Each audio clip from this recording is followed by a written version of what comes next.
Eh bien, Bonjour à tous. bonsoir. Bonsoir. On va laisser un petit peu les dernières personnes arriver et s'installer. En tout cas, au nom de Vincent et moi-même, je tiens à vous dire à quel point on est heureux d'être parmi vous ce soir. Je ne sais pas si Michel est ici. Michel. Je le vois pas. Je voulais quand même le remercier de notre part. Je trouve assez impressionnant pour un premier événement d'avoir déjà 900 personnes qui se sont inscrites pour venir à l'Inbound Marketing France à Rennes, après Boston, Rennes, comme quoi Rennes, au-delà d'avoir perdu hier soir contre le PSG 2-3, peut-être pas que j'en parle, cela dit, Non, pas là. on avait dit qu'on n'en Pas pas là. ce soir. Tout à l'heure après. D'accord. Mais bon, cela dit, on a gagné. On a fait très fort aujourd'hui et pourra en effet se dire qu'après cette triste défaite, ils ont gagné quelque chose aujourd'hui. Et dans l'inbound marketing, dans le monde, on pourra parler de Boston et de Rennes, et c'est pas rien. D'abord, j'étais présent sur le workshop précédent, mais il y a plein de nouvelles personnes ici.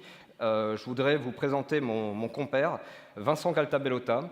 Alors Vincent Caltabellota, je l'ai connu en 2014, exactement en septembre 2014, alors que j'étais un petit peu noyé dans les méandres méphitiques de la digitalisation de mes clients, dans lesquels, avec beaucoup de narcissisme à l'époque, je me disais je vais les aider à se surdigitaliser, digital, mobile, web, réseaux sociaux, j'étais comme un fou. Et en même temps, je ressentais quelque chose d'un petit peu, un petit bad en fait, et je me disais, est-ce que c'est pas un peu too much?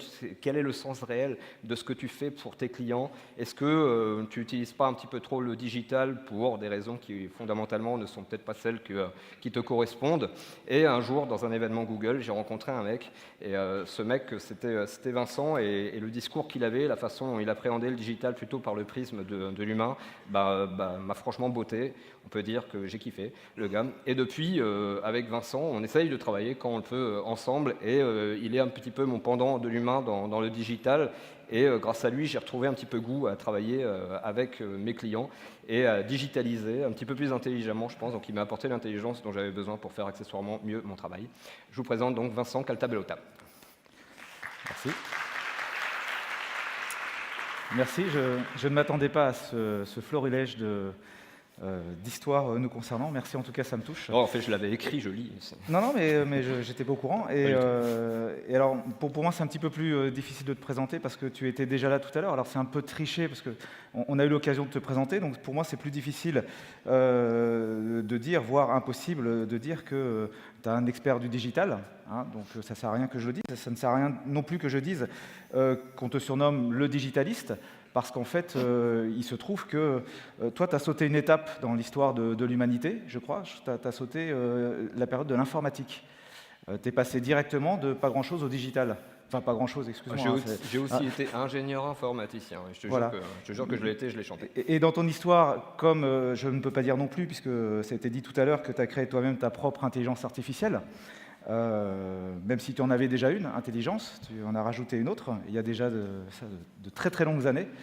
Et je ne peux pas dire non plus, ou alors peut-être que je le dis, qu'effectivement, de la même manière, j'étais peut-être moi aussi dans les méandres de l'organisation des entreprises, avec un prisme très système d'information, numérisation, mais peut-être avec une envie très profonde d'aller plus loin que ça dans notre époque. Et puis Arnaud m'a apporté cette vision usages digitaux que je n'avais pas forcément, et ce qui fait qu'aujourd'hui on se retrouve tous les deux ici, et c'est un grand plaisir. Merci. Arnaud Leroux. Et donc ce soir, Merci beaucoup, c'est gentil. Alors ce soir, ce que l'on a vu avec Michel, il y a quelques mois déjà, qui nous a proposé de venir, ce qu'on lui a dit, c'est que nous, on n'est pas forcément pour des interventions avec des slides, avec des conférences pré-mâchées, alors bien qu'on en fasse. On avait envie un petit peu ce soir de réagir. Alors je pense aussi qu'on n'est pas des pros de l'inbound marketing, enfin, en tout cas, je ne perçois pas comme des pros de l'inbound marketing, pas du loin tout. de là. On a tendance à faire plutôt des conférences sur la place de l'homme au cœur du digital. Et la proposition qui a été la nôtre, en fait, c'est de venir ce matin, d'être avec vous. Hein, on a été assis comme vous dans les conférences. Alors, hélas, façon de parler, il y avait 4 salles. On n'a pas pu, parce qu'on est en 2018, on ne peut pas encore se séparer en 4 et aller suivre 4 conférences à la fois. Il y a un gros travail à faire là-dessus. Peut-être que tu pourras faire quelque chose, Stéphane. Et donc, on a pu écouter certaines conférences, pas toutes. Et notre proposition de valeur, façon de parler, ce soir, c'était de faire une restitution de ce que l'on avait compris et puis de la remettre un petit peu dans le contexte de l'homme au cœur du digital et avec notre approche qui est la nôtre. totalement improvisé, on ne savait pas, là, il y a encore 5 minutes, et on ne sait toujours pas ce qu'on va vous dire pendant les 34 minutes qui restent. Le but est de parler un petit peu de cette journée. Voilà. Alors, Exactement. je te laisse un petit peu commencer sur tes impressions. Est-ce que tu en as retiré? Oui, alors moi j'ai appris beaucoup de choses aujourd'hui.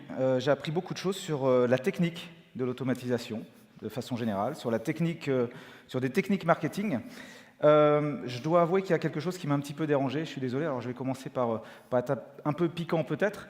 Il y a quelque chose qui m'a dérangé, On n'est pas là pour être c'est gentil. que... Comment? On n'est pas là pour être gentil. Quelque chose qui m'a un peu dérangé, c'est que on parle beaucoup de clients. À travers le client, on parle beaucoup de comportement, on parle beaucoup d'êtres humains. J'ai le sentiment, et je suis désolé pour ceux qui ont fait les interventions, mais en fait, on ne parle pas beaucoup de l'humain. On parle d'un client, on parle de comportement, donc de choses qui sont a priori orientées sur l'humain, mais je trouve quand même qu'on est assez technocentré et qu'on parle beaucoup de nos techniques, de faire toujours plus, d'automatiser toujours plus. Et moi, côté humain, je me dis, mais le plus, en fait, le plus de performance, c'est quoi? Et donc, on n'a pas vraiment parlé de ce que tout ça apporte à l'être humain de façon générale, ou au consommateur, ou à l'humanité dans sa manière de consommer. Donc, ça me dérange un petit peu, et j'aborderai ces sujets-là dans les quelques minutes qui nous restent. Ah bah d'accord, très bien. Voilà. Et toi, de ton côté? Sachant que, je reprécise, nous avons participé à chaque fois à une conférence dans les 4 tranches, ce qui fait Voilà, qu'on on a peut-être aussi raté des informations. Alors Quasiment. n'hésitez pas à réagir, vous hurlez votre rage en disant non, je l'ai entendu. Pas trop fort non plus. Et moi, alors on va dire il y a globalement 2 choses qui m'ont déçu. Mais c'est bien, parce que c'est qu'une première édition, donc c'est aussi un message qu'on envoie pour l'année prochaine, qui se tiendra à mon avis sur 2 jours, parce qu'il y aura encore plus de choses à dire et à faire, je l'espère. Comme ça, on viendra en week-end en plus peut-être à Rennes, ce serait bien. Et c'est que, d'abord, je trouve que ça a été très axé sur le présent. Alors attention, encore une fois, je suis aussi conscient que c'était aussi de l'inbound marketing pour des gens qui, a priori, donc, sont dans ce domaine d'activité. Il n'y a aucun problème avec ça. C'est juste que je trouve qu'il n'y avait pas assez de projection sur l'avenir. C'est-à-dire l'inbound marketing en 2018, j'ai bien perçu aujourd'hui ce que c'est, toutes les possibilités d'outillage, etc., etc. Ok, mais dans les années qui viennent, l'intelligence artificielle, tout ce qu'on a vu, on était au CES de Las Vegas avec Vincent, qu'on a bien vécu, croyez-moi, jusqu'au bout. J'ai pas perçu aujourd'hui une projection dans le temps sur comment l'inbound marketing lui-même sera peut-être disrupté dans les années à venir. Et j'ai trouvé ça dommage. Et je me suis dit, tiens, l'année prochaine, ce serait bien qu'on aborde un petit peu le futur du marketing automation comme de l'inbound marketing sur des innovations hyper disrupteurs qui arrivent là en ce moment. Ensuite, la deuxième chose, c'est que je n'ai pas entendu quasiment, je n'ai pas souvenir d'avoir entendu, et pourtant j'ai essayé de l'entendre, le mot émotion. J'ai entendu beaucoup de choses quand même sur le consommateur, sur le consommateur. J'ai beaucoup entendu, alors j'ai pris des notes comme ça aujourd'hui, j'ai beaucoup entendu ROI, j'ai beaucoup entendu lead, j'ai beaucoup entendu achat, j'ai entendu funnel plusieurs fois, scoring, trigger, j'ai entendu énormément de mots, mais j'ai pas beaucoup entendu le mot émotion, et justement j'ai trouvé que ça manquait un petit peu de cette approche émotive qui pourtant en ces temps d'inbound marketing s'appuie beaucoup sur l'authenticité et les aspects inspirationnels des marques. Voilà, donc j'ai été un tout petit peu déçu par ça. Voilà. On a beaucoup entendu parler, bien sûr, d'automatisation, et je pense, de ce que j'en comprends pour avoir vécu aussi des histoires avec des personnes ici présentes sur l'inbound marketing, un pan essentiel et important de l'inbound marketing. Moi, je voulais te lancer sur un sujet, parce qu'après tout, on n'est pas là pour rigoler. Tu as écrit un livre qui traite des organisations, des entreprises du XXIe siècle, c'est Inventons l'entreprise du XXIe siècle. On a énormément parlé d'automatisation aujourd'hui, dans un aspect extrêmement fort, de mécanisation de certains process, d'automatisation, etc. etc. J'aimerais avoir ta réaction sur le sujet, parce que je me dis forcément c'est quelque chose qui a dû te heurter en regard en fait, de ce que tu préconises dans ton livre sur l'entreprise du XXIe siècle. En tout cas, ça a dû te toucher d'une manière ou d'une autre. Alors, tu as raison. De façon générale, on pourrait croire que l'automatisation est finalement une perte d'humanité. Plus j'automatise et moins je mets l'humain. Tu parlais d'émotion, tu n'as pas beaucoup entendu parler d'émotion, et c'est probablement normal dans ce genre d'événement, même si on pourrait mettre un pan émotionnel la prochaine fois. Mais effectivement, quand on automatise, on enlève de l'humain. Alors, je me suis amusé à faire un petit exercice dont je vous livre tous aujourd'hui les premiers résultats. C'est une recherche que je n'ai pas encore publiée, mais je t'en avais parlé il y a quelques mois. Je t'avais dit, tiens, est-ce qu'un jour, une entreprise pourrait être complètement automatisée? Complètement. Il n'y a plus d'humains. Voilà. S'il y a des humains qui travaillent, mais toute la prise de décision, tout le process, tout le workflow est fait par une intelligence artificielle. Alors j'ai travaillé depuis... Par des outils, au-delà Comment de l'intelligence artificielle, par des outils aussi. Exactement. Tout n'est pas de l'IA. Exactement. Donc, j'ai commencé cette recherche il y a 6 mois. Alors, ça se fait de manière assez simple, en fait. J'ai regardé la manière dont une stratégie d'entreprise est faite, d'où viennent les données, comment on prend les décisions, comment on les explique également, comment on les diffuse.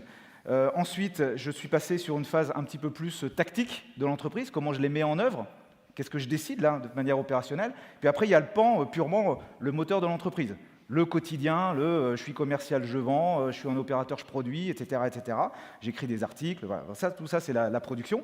Et puis derrière, il y a toutes ces datas qu'on collecte et puis qui servent, qu'on renvoie finalement dans les 3 spectres que je viens de définir. Et puis, parallèlement à ça, j'ai étudié, via différents auteurs et puis quelques ouvrages de neurosciences, la manière dont une décision est prise. La manière dont on récolte des données intellectuellement pour pouvoir avoir une vision des solutions possibles, la manière dont on analyse, dont on prend la décision et puis dont on explique, là aussi on diffuse la décision. Et je vous livre aujourd'hui le résultat clé de cette étude, c'est que, compte tenu des connaissances que l'on a aujourd'hui sur la digitalisation, l'intelligence artificielle, c'est-à-dire globalement, on peut se projeter à 10, 15, 20, 30 ans peut-être, mais au-delà de 10, 15 ans, ça commence à être un peu compliqué compte tenu des innovations de rupture qui risquent d'y avoir prochainement. Ma conclusion, c'est que d'ici 2030, on pourrait, Hashtag teasing, allez-y, tweetez à mort, il y a un truc énorme on qui va pourrait sortir. automatiser en moyenne 70% d'une entreprise. 70% des prises de décision d'une entreprise. Dans tous les secteurs, dans toutes les briques, dans toutes les business units d'une entreprise, cumulé 70% des décisions pourraient être prises demain par une IA. Exactement. Ce que j'ai fait sur chacune des étapes, donc il y a plusieurs dizaines d'étapes, à chaque fois je me suis dit, est-ce qu'aujourd'hui, compte tenu des technologies que l'on connaît ou que l'on pense venir voir, est-ce que ce choix-là, cette décision-là, peut être automatisée? Donc à chaque fois, je mets oui ou non, c'est très simple. Et puis parfois, il y a des décisions où on se dit, oui, mais automatisé, mais avec validation de l'être humain quand même.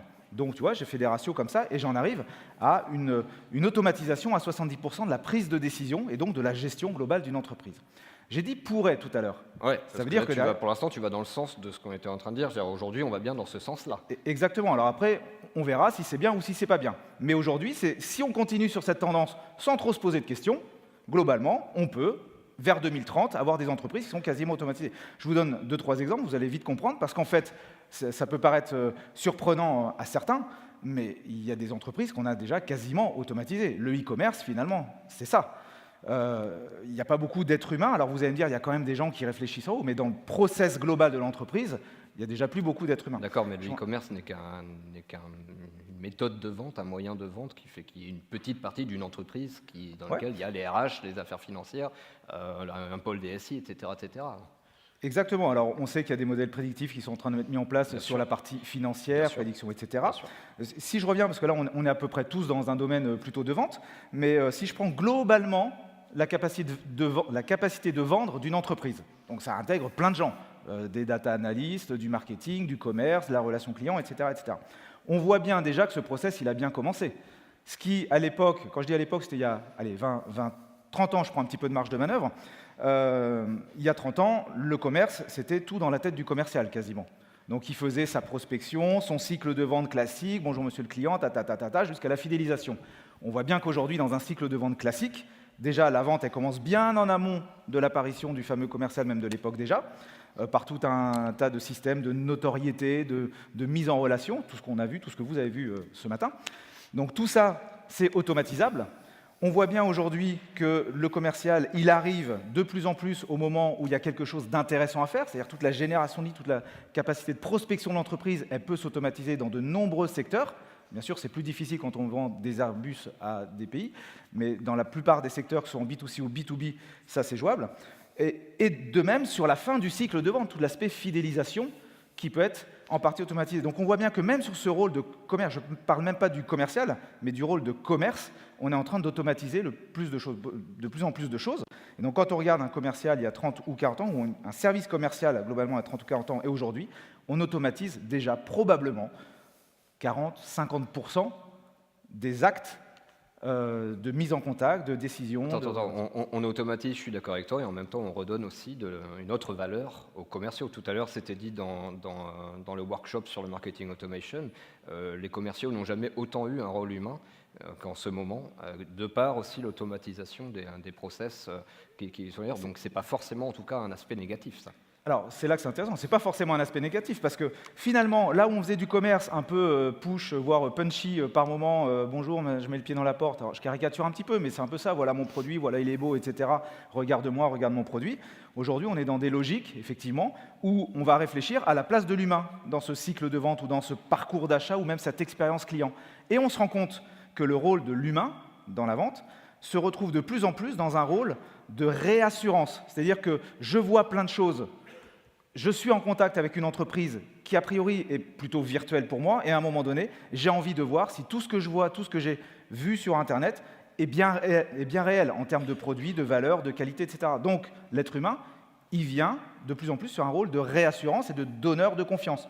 Peut-être que demain, quand je dis demain, 10, 15, 20 ans, il n'y aura plus de commerciaux tels qu'on les connaît aujourd'hui. J'ai souvent l'habitude de dire le commerce est un épiphénomène dans l'histoire de l'humanité, le commerce tel qu'on le connaît aujourd'hui.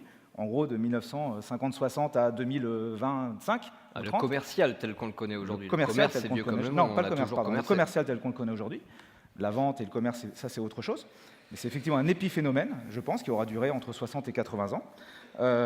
Et si on projette ce type de fonctionnement sur d'autres fonctions d'entreprise et sur l'entreprise elle-même, ben effectivement, on se pose la question à se dire en 2030, quel est le rôle de l'être humain dans une entreprise ?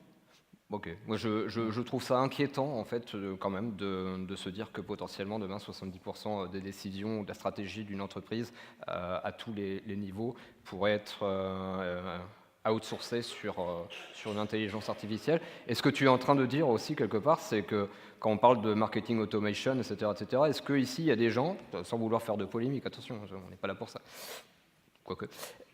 Peut-être qu'il y a des gens ici qui sont en train de créer des outils qui vont quelque part un petit peu enterrer certains métiers de gens qui viennent les écouter en leur disant « tiens, outille-moi », alors qu'en vérité, ça peut potentiellement leur faire du mal. Ou est-ce que tu penses qu'au final, certes, il peut y avoir 70% des décisions ou d'une stratégie d'une entreprise qui peut être faite de façon automatisée par une IA ou autre chose. Bon, bref, n'allons pas trop loin sur l'IA parce qu'il faut différencier les IA des outils et des programmes. Mais est-ce que tu penses que ça peut amener quelque chose de positif dans une entreprise? Toi qui as écrit sur le sujet, est-ce que tu penses que ça va redonner un autre pouvoir à l'être humain ou que l'être humain va reprendre une autre place dans l'entreprise? Parce que pour ce que j'entends pour l'instant est plutôt négatif, sauf si on me dit que l'être humain fera autre chose et qu'il aura une valeur en fait qui sera sa valeur réelle. Ce qu'on a vécu un peu tous les deux dans mon ancienne boîte chez Homeserve. Donc rappelle-toi. Pour être tout à fait franc, j'ai pas la réponse aujourd'hui de savoir si c'est bien ou si c'est pas bien. J'ai un avis qui fait partie de mes valeurs. Moi, j'ai envie de croire dans des choses plutôt positives. Alors côté négatif, effectivement, ça peut. J'ai pas envie de dire que ça détruit des emplois. Ça les réoriente probablement. Des emplois, sur effectivement plus d'humanité, peut-être plus de créativité, tu parlais d'émotion, la place de l'émotion dans une entreprise, pourquoi pas. Ce que je trouve intéressant, c'est qu'on pourrait très bien imaginer demain une entreprise, en fait ça change la finalité même de l'entreprise. Est-ce qu'une entreprise telle qu'on l'a fait depuis le XXe siècle, depuis le début du XXe siècle, est un modèle qu'on a envie d'avoir au XXIe siècle, c'est-à-dire un truc, une boîte fermée dans laquelle la valeur ajoutée est à l'intérieur, on met des process, etc. Tu fais ce que je te dis, je te gouverne d'une certaine manière, etc.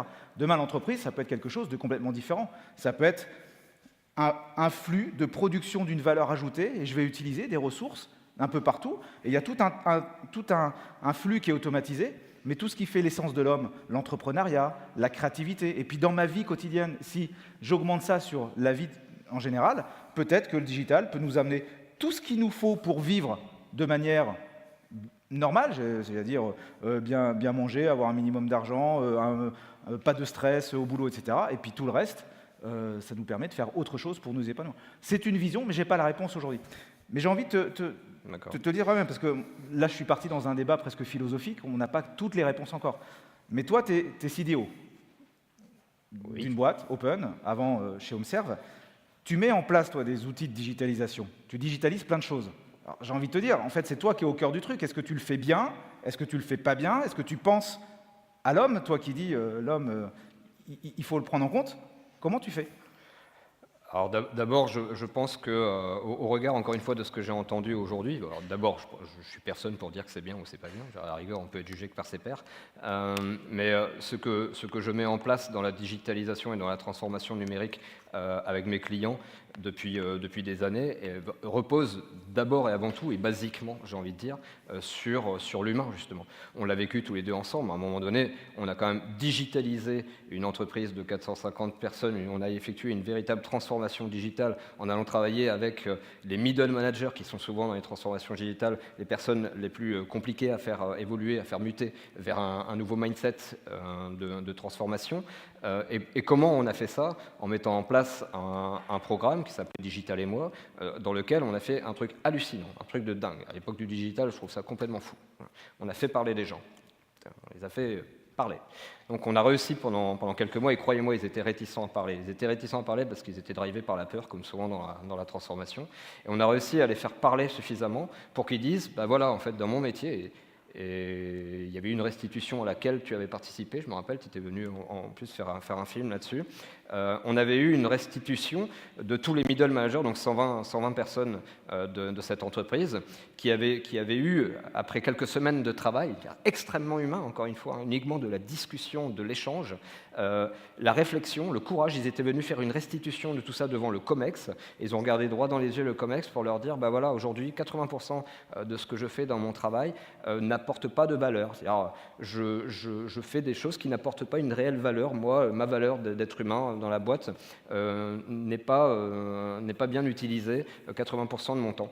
Et en fait, bizarrement et paradoxalement, et c'est souvent le cas en fait dans le digital et dans la transformation digitale, ce travail que l'on a fait pendant quelques semaines, qui a donné lieu ensuite à un véritable programme de transformation numérique, a donné d'un seul coup, de nouveau, grâce à la digitalisation intelligente pour te répondre, c'est celle qui, à un moment donné, remet l'homme au cœur du digital parce qu'elle vient prendre sa place quand ce qu'il fait n'a pas de valeur, donc automatiser des tâches qui n'ont pas de valeur ajoutée réelle, et lui redonne d'un seul coup en fait, du temps. Beaucoup de choses sont une question de temps à la fin, et lui redonne sa capacité en tant qu'être humain d'aller dialoguer avec ses équipes, entre autres quand on parle de manager, donc manager, mais manager par l'humain et non pas manager par l'Excel ou par le mail, de façon plus horizontale, donne de l'horizontalité. Et on a amené énormément d'horizontalité dans une entreprise qui, comme 90% des entreprises que je côtoie depuis 22 ans, sont hyper verticalisées, hyper segmentées, de façon voilà, avec des pyramides et puis des chapelles dans cette pyramide, hélas. Donc on a horizontalisé ça, on a cassé les cloisons de ces chapelles, et effectivement on a redonné du sens à ce qui faisait l'essence même de la valeur des collaborateurs. Donc voilà pour moi aujourd'hui comment clairement la digitalisation peut amener quelque chose de positif, essentiel. Je te posais moi la question avant parce que je perçois moins, par exemple, le marketing automation, je ne sais pas si vous avez participé tout à l'heure, j'en ai entendu quelque chose de très intéressant, je crois que c'est Stéphane Coulot qui parlait de la SNCF et qui parlait de la façon dont le marketing automation en fait, avait redonné de l'interaction avec le client. Et je perçois bien en fait que dans l'inbound marketing et dans le marketing automation, on redonne en fait de la parole et de l'échange avec nos clients, je le perçois moins dans les entreprises, et c'est pour ça que j'avais hâte de débattre de ce sujet avec toi. J'ai peur qu'à l'inverse, en fait, toute cette automatisation-là, de façon en interne dans les sociétés, fasse au contraire perdre ce pouvoir-là, cette humanité, ces interactions en fait homme-homme dans les entreprises, parce que à force d'automatiser, en fait, on donne du pouvoir à l'outil. Quand je vois l'arrivée des futures technologies, et bien sûr, ce qui est mon sujet, l'intelligence artificielle, et que je me dis qu'on va aussi, non pas les utiliser que pour les consommateurs, pour nos clients, mais aussi en interne dans nos entreprises, je me dis que si je tire le trait dans les 13, 14, 15 ans à venir, je me pose la question de, quand tu montes une boîte demain, qui est-ce que tu embauches quoi ? Et est-ce qu'il y a encore un service marketing en 2030 ? À quoi ça sert demain ? Enfin, est-ce que l'inbound marketing existe en 2025 ? je me pose sincèrement la question. Donc voilà, c'est aussi ce que j'ai entendu aujourd'hui, moi, et c'est pour ça que j'aimerais bien que l'année prochaine, on aborde aussi un petit peu des sujets, et qu'on aille un peu plus loin et qu'on tire peut-être un petit peu plus le trait, parce que vous avez forcément un avis là-dessus, vous le vivez. Les personnes qui sont venues aujourd'hui parler de ces sujets-là, a priori, doivent, eux, avoir tiré le trait et savoir vers quoi leurs activités respectives amènent leurs clients, qui sont sans doute donc vous. Mais moi, aujourd'hui, j'ai bien vu l'état des lieux là, mais quand je tire le trait, je vois quelque chose de plutôt, je ne veux pas dire sombre, négatif, mais je ne perçois pas en tout cas l'homme au cœur du digital en 2025 avec ce que j'ai entendu. Voilà. Alors pour répondre et peut-être moduler, alors tu vois, du coup c'est moi qui vais dire un truc bien sur le marketing automation. J'en dis plein, mais ce qui est intéressant, je trouve, dans notre époque, c'est que quand on faisait du commerce, il y a encore quelques années, on disait toujours c'est le client d'abord, etc. Je ne suis pas persuadé, enfin je pense qu'il y avait peut-être un petit côté un peu démago et on se fait plaisir à dire c'est le client, mais je trouve qu'on était quand même vachement centré sur nous-mêmes, nos produits, etc. Ce que je trouve intéressant dans le marketing automation, c'est que ça nous oblige à comprendre les comportements des clients pour pouvoir les anticiper. C'est Jack Ma, le patron d'Alibaba, qui était à Davos la semaine dernière, qui a dit un truc assez intéressant, qui a dit, dans notre monde actuel, on a plutôt tendance à regarder à l'extérieur de nous plutôt qu'à l'intérieur de nous. Donc on connaît tout à l'extérieur, mais on se connaît de moins en moins de l'intérieur. Et grâce à la data, comme on essaye de capter le plus de choses sur le comportement et la nature humaine, finalement, ce qui est à l'intérieur de nous, on le capte sur des bases de données, et en fait, le digital va nous aider à mieux nous connaître à nouveau. Alors c'est intéressant, c'est sa vision à lui, philosophie plutôt chinoise. Je trouve ça intéressant et j'ai envie de rebondir là-dessus parce que finalement, toi, dans le marketing automation, on parle plus de cible, un peu quand même, mais on parle surtout de persona. Ah, on parle de persona, voilà. tout à fait. Ce qui veut bien dire qu'à un moment donné, tu t'intéresses à la personne. Donc c'est super intéressant de se dire, on a un commerce qui est peut-être un peu plus humain dans son approche, puisqu'on recommence peut-être à réfléchir à qu'est-ce qu'il peut penser, qu'est-ce qu'il peut aimer, comment il se comporte au quotidien et comment je pourrais aller, à un moment donné, l'activer d'une certaine manière.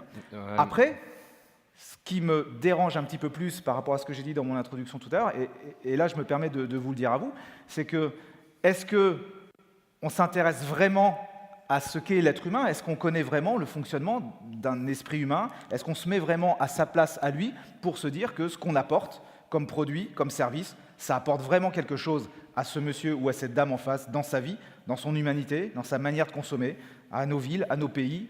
Voilà. Est-ce que ça apporte quelque chose?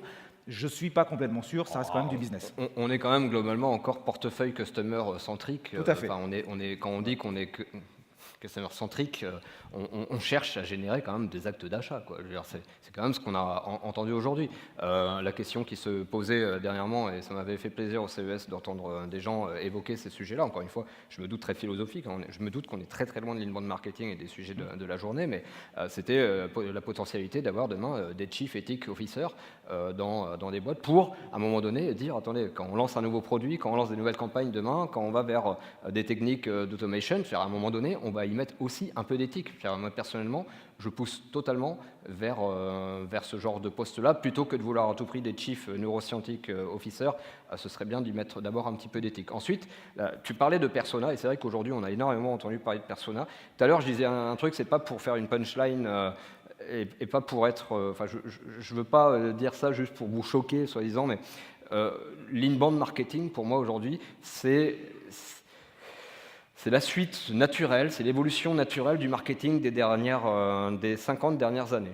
Naturellement, on devait en arriver à faire de l'inbound marketing parce que, en fait, les biais cognitifs et tout ce qui compose à un moment donné le côté irrationnel des cerveaux humains à qui on s'adresse a tellement évolué depuis les années 60, entre autres depuis 1968, qu'aujourd'hui, on ne peut plus s'adresser directement à nos clients comme on le faisait avant. On ne peut plus vendre, on doit donner envie d'acheter. Et par cette phrase même, qui est une phrase que j'ai entendue un jour chez toi dans une présentation d'ECF, je me rappelle, ça veut dire qu'à un moment donné, au lieu de venir vers toi et de travailler sur tes biais cognitifs et d'essayer de passer entre pour te générer un acte d'achat, je viens déposer quelque chose devant toi en lui donnant une consistance qui te donnera envie de l'acheter.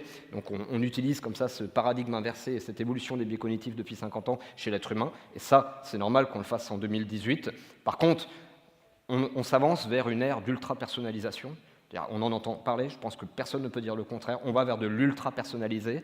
Et moi, je pense qu'en 2025, on devra arrêter de parler de persona, parce que quand on a vu ce qu'on a vu sur le stand de Samsung au CES de Las Vegas cette année, on voit très bien que demain, chaque marque sera de façon totalement individuelle dans la vie de son client. Je n'ai pas dit de ses clients, pas d'ensemble de clients, pas de persona. Chez chacun d'entre eux, les 4 fameux écrans dont tu parlerais sans doute mieux que moi, tu as vécu l'expérience, moi je n'étais pas à l'intérieur. Demain, Samsung aura 4 écrans chez chacun de ses clients, saura absolument tout de son client, n'aura plus besoin d'aller vers des personas et de lancer des campagnes de marketing automation, embarquant des contenus, des ceci et cela, vers un groupe de personnes.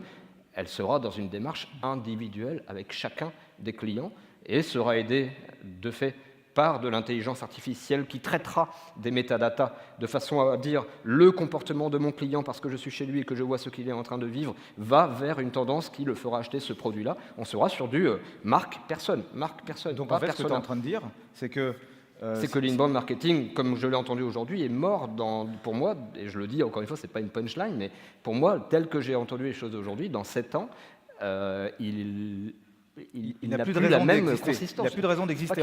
En tout cas, il doit évoluer. Disruptez-vous, quoi. Il faut disrupter en fait l'inbound marketing. En tout cas, il va falloir très vite embarquer cette notion comme ça de marque personne et pas seulement marque persona, même si tout ce que je vois en 2018 me paraît très pertinent et normal. En fait, ça va vite. Si je peux synthétiser ce que tu dis en 3 mots, c'est que historiquement, on crée des cibles commerciales, structurelles. Après, on est passé dans plutôt des analyses comportementales. Donc, on analyse le comportement, c'est l'époque dans laquelle on est aujourd'hui. Et qu'en fait, demain, on sera dans une 3e étape qui sera, en fait, on n'a même plus besoin de ça, puisqu'on fait partie de la vie du client au quotidien. Donc, on le voit vivre comme quelqu'un qui vit avec lui. On échange. Et effectivement, tu as raison, ce que j'ai vu, pour expliquer rapidement, ce que présente Samsung aujourd'hui, c'est l'interconnectivité de tous les systèmes, de tous ces devices avec des compagnons virtuels qui sont dans les devices, et qu'effectivement, lorsqu'on regarde une série télé, on peut parler à sa télé pour lui dire qui est cette actrice, et sur notre smartphone, il y a le nom de l'actrice, quelle est la marque du t-shirt du gars, et on voit la marque de t-shirt, on clique, on peut l'acheter, quelle couleur, quelle taille, etc. Et sur son canapé, en 1 minute, on l'a acheté. C'est des choses qui existent, les process existent, effectivement. Ça arrive très vite. C'est un mode, finalement, le commerce s'intègre dans la vie quotidienne de tout le monde. C'est bien ou c'est pas bien, on fait notre philosophie chacun avec nos valeurs, mais en tout cas, c'est effectivement ce qui est en train de se passer. Et puis c'est surtout que ce n'est pas une possibilité, je veux dire, tout le monde est d'accord pour dire qu'encore une fois, on va vers un monde d'ultra-personnalisation, donc Samsung, et ce qu'on en a vu, ils ne font que s'inscrire dans cette logique-là. Encore une fois, c'est pas de la science-fiction dont on parle, c'est ce qu'on vit dans quelques années, quoi. Alors j'ai 2 questions. Avec l'arrivée de la 5G, en plus, qui va nous rendre tout ça là. La 5G, pareil, intéressez-vous à la 5G. Vous voyez ce qui arrive en 2022, c'est juste que tout devient ultra personnalisé, instantanément. Donc, on est dans un échange instantané, marque personne. Donc, voilà, tout ce que j'ai entendu aujourd'hui, ne prenez pas en compte ces choses-là. C'est tout. Non, j'ai pas compris. J'ai 2 questions à te poser. Trop dit. Dans le temps qui nous reste, assez rapidement. La première question, c'est est-ce le digital qui rentre au cœur de l'homme ou l'homme qui rentre au cœur du digital? Et la deuxième question que je te poserai, c'est quoi pour toi une entreprise dans 20 ans? Aujourd'hui, je pense que... Alors d'abord, je pense qu'il faut que... Et ça commence par nous, il faut arrêter d'opposer homme et digital. Tout à l'heure, pour tout vous dire, on était interviewés sur ces thématiques et on nous demandait quelque part d'opposer l'homme et le digital. Le futur, c'est un homme l'homme avec un grand H, digitalisé par les moyens, par nos devices, par beaucoup de choses qui arrivent effectivement entre 2020 et 2022, plus de réalité virtuelle, beaucoup plus qu'auparavant, etc., etc. Donc c'est un homme digitalisé qui... En fait, les deux sont vrais. C'est un homme digitalisé, donc c'est un homme au cœur de ce digital. Et effectivement, clairement, ce qui est en train d'arriver, c'est le digital qui va venir au cœur de l'homme. C'est-à-dire, ce qui fait l'homme, c'est pas que son corps, c'est notre foyer, c'est les gens qui nous entourent. Et effectivement, il va y avoir une vraie relation bilatérale en fait entre l'homme et le digital. On devra sans doute arrêter de se poser ce genre de questions et de le dire. Je veux dire, à un moment donné, l'homme et le digital, C'est juste notre vie des années à venir. Il y a une différence entre digital et digitalisé, et même numérique. Je veux dire, on est dans une vie qui est déjà pour moi digitale. Enfin, on l'est déjà en fait. On l'a déjà passé. L'entreprise, dans 15-20 ans, c'est quoi pour toi? Parce que tu m'as posé indirectement la question tout à l'heure, alors je te renvoie la balle. Pour moi, en fait, on doit aujourd'hui mettre des garde-fous sur ce qui arrive dans les 15 années à venir. Ça m'énerve des fois parce que je vois qu'on est capable de surviraliser certaines choses comme les couches à Intermarché ou le Nutella et les gens qui se jettent dessus. C'est hyper viral, c'est tellement rigolo de voir des gens se jeter sur du Nutella. On le surviralise, des millions de vues, etc., etc. Mais quand il faut porter des messages un peu éthiques, qui sont des messages du style levez la tête, regardez un peu ce que l'intelligence artificielle et l'informatique neuromorphique ou l'informatique quantique des 30-40 prochaines années arrive et va faire. Levez la tête et puis portez le truc un peu dans vos entreprises, autour de vous, portez le message, allez aussi sur Twitter pour parler de ça en disant à nous de faire en sorte de ne pas passer comme ça ce step de non-retour et surtout de garder le libre arbitre, parce que ce que l'intelligence artificielle dans les années à venir, d'autant plus portée par le neuromorphique et le quantique, peuvent nous enlever, à un moment donné, c'est du libre arbitre. Donc l'entreprise, alors ça c'est la société, ensuite il y a les sociétés, et les sociétés doivent porter, je trouve, ce garde-fou, ne doivent pas aller vers du 70% d'une stratégie de sa boîte où des décisions qui sont prises sont faites par une IA. Enfin, je trouve ça, je ne sais pas pour vous, moi je trouve ça démentiel, ça me gêne profondément en tant qu'humain. Et à l'inverse, l'utiliser pour augmenter. Je pense qu'on est des humains augmentés, je ne dis pas que tout est noir, loin de là même, mais on est des humains augmentés. Vos entreprises doivent être des entreprises augmentées par tout le potentiel de l'IA plus tard, mais bref, du digital plus globalement. Et donc une entreprise de demain, c'est une entreprise qui est extrêmement organique, qui arrête de fonctionner de façon pyramidale, hyper segmentée, et qui est véritablement organique. On pourrait y passer des heures à parler d'une entreprise organique, mais c'est ce qui est le plus pur, et c'est ce qui devrait naturellement évoluer dans les années à venir, et je pense quand même quelque part qu'on va vers ça. Et c'est une entreprise qui évolue de cette manière-là, en mettant des garde-fous et de l'éthique dans ses échanges, aussi bien avec ses clients qu'en interne, parce qu'en plus de ça, quand on vit quelque chose, on l'expose plus facilement, et quand une entreprise est une entreprise organique qui est éthique, on en parlait tout à l'heure avec Manuel et puis avec Valentin, naturellement, en fait, elle va le diffuser et ça va se ressentir. Mais okay. C'est à toi que je devrais poser la question, étant donné que tu as écrit un livre là-dessus, si tu veux donner ta définition. On le donne, tu as encore 3 minutes. L'entreprise demain, en 3 minutes. En 3 minutes. D'ailleurs, juste avant de commencer là-dessus, parce que tu me fais penser à un truc, je parlais tout à l'heure de l'automatisation, et tu me disais ce qui te faisait flipper. Moi, ce qui me fait un peu flipper, mais pourtant tout le monde va dedans, c'est les modèles prédictifs. Quand on voit au CES à Las Vegas, c'est les modèles prédictifs. Ouais. Le modèle prédictif, c'est quoi si je le regarde d'un point de vue philosophique et humain? Tiens, je reprends l'exemple du commercial. Si demain, un directeur commercial est-il le mieux placé pour donner des objectifs à des commerciaux? Je ne sais pas s'il y a des dircos dans la salle, surtout qui vendent des modèles prédictifs. En fait, ils sont en train de vendre ceux qui vont les remplacer demain. C'est assez rigolo. Ne les vendez pas trop quand même, ce serait dommage. Mais effectivement, si demain, imagine, moi je suis commercial, il y a un système super intelligent qui arrive à analyser plein de choses, plein de data, sur les clients, sur le marché, sur moi, sur l'équipe, sur les mouvements des commerciaux, etc. Et peut-être même potentiellement, qui sait, à identifier un genre de côté émotionnel de ma manière, de ma dynamique de vente, ma dynamique commerciale, etc. Est-ce que finalement une intelligence artificielle ne peut pas réussir à capter beaucoup plus d'éléments qu'un DIRCO qui est peut-être pas toujours dispo, et puis peut-être que cette intelligence artificielle, à un moment donné, elle va me dire tiens voilà, ton objectif du trimestre, c'est tant. Par contre, là, je remarque que cette semaine, tu n'es pas super en forme, donc je te baisse un petit peu ton truc, etc.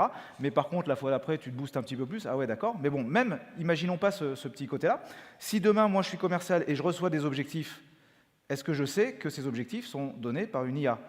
Pas forcément. Je vais les recevoir, je vais les suivre. En fait, qu'est-ce qu'on est en train de faire sans s'en rendre compte? On est en train, sous couvert d'une science de gens qui font des modèles, finalement, c'est l'intelligence qui les a, ces modèles-là. Demain, avec le deep learning, elle les crée toute seule, ces modèles. Tout doucement, sans m'en apercevoir, je vais suivre ce que me dit une machine. Et en fait, tout doucement, je perds un peu mon libre arbitre, ou une intelligence artificielle. Et je risque tout doucement de perdre mon libre arbitre. Exactement comme ce que j'ai vu chez Samsung, où finalement, sur la bouffe en l'occurrence, il voit ce que je mange, ce qui reste dans mon frigo, puis il me propose des choses. Exactement comme Waze qui me propose un chemin que je n'aurais pas forcément choisi. En fait, sans m'en rendre compte, je perds une partie de mon libre arbitre. C'est ça qui me fait un peu flipper. Et pour répondre à ta question vraiment en 30 secondes, ce qu'est une entreprise en 2030, par exemple, c'est une entreprise qui est bien sûr digitalisée, c'est une entreprise qui fonctionne par plateforme. C'est-à-dire qu'on a un fil conducteur, comme je disais tout à l'heure, du business, de la valeur produite, mais finalement, pas de service marketing, pas de service commercial. Enfin si, il y a des fonctions, mais ce n'est pas siloté comme ça. Donc j'ai envie de vous dire, arrêtez de siloter vos organisations, faites-les par process, par flux de production de valeur. Plus transverse. Avec des rôles, etc. Évidemment. Un peu holacratique. Un peu avec, dans les exactement, modèles holacratiques. avec des plateformes internes et externes qu'on utilise ou qu'on active. Donc une boîte hyper flexible et qui est là pour le coup hyper orientée client, puisqu'on co-construit avec les clients. Et j'espère que cette boîte qui est donc organique et numérique sera également émotionnelle. Où est-ce qu'on mettra l'émotion au cœur de tout ça? C'est un vaste débat, on pourra peut-être en parler l'année prochaine. Eh ben, écoute, pile poil, hop, 0,0000. Maintenant, on vous propose de prendre 2 Doliprane, un peu d'eau. On n'avait pas prétention à venir vous parler, encore une fois, d'inbound marketing aujourd'hui, mais plutôt d'avoir une réflexion autour de tout ce qu'on entend depuis ce matin. On n'avait pas prétention à vous dire quoi faire à partir de demain matin dans vos entreprises respectives. On espère que ça vous a apporté juste certains points de réflexion. Si ça vous a ne serait-ce qu'à un moment donné fait dire « Ah tiens, ouais, et si seulement ?» On aura déjà gagné ça ce soir. Merci de nous avoir supporté 40 minutes sur nos échanges un peu philosophiques parfois. Et à l'année prochaine, j'espère, pour 2 journées à Rennes, j'en suis sûr. Ce sera encore mieux, encore plus long, encore plus intense, avec plein de projections sur le futur. Merci beaucoup. Merci à vous.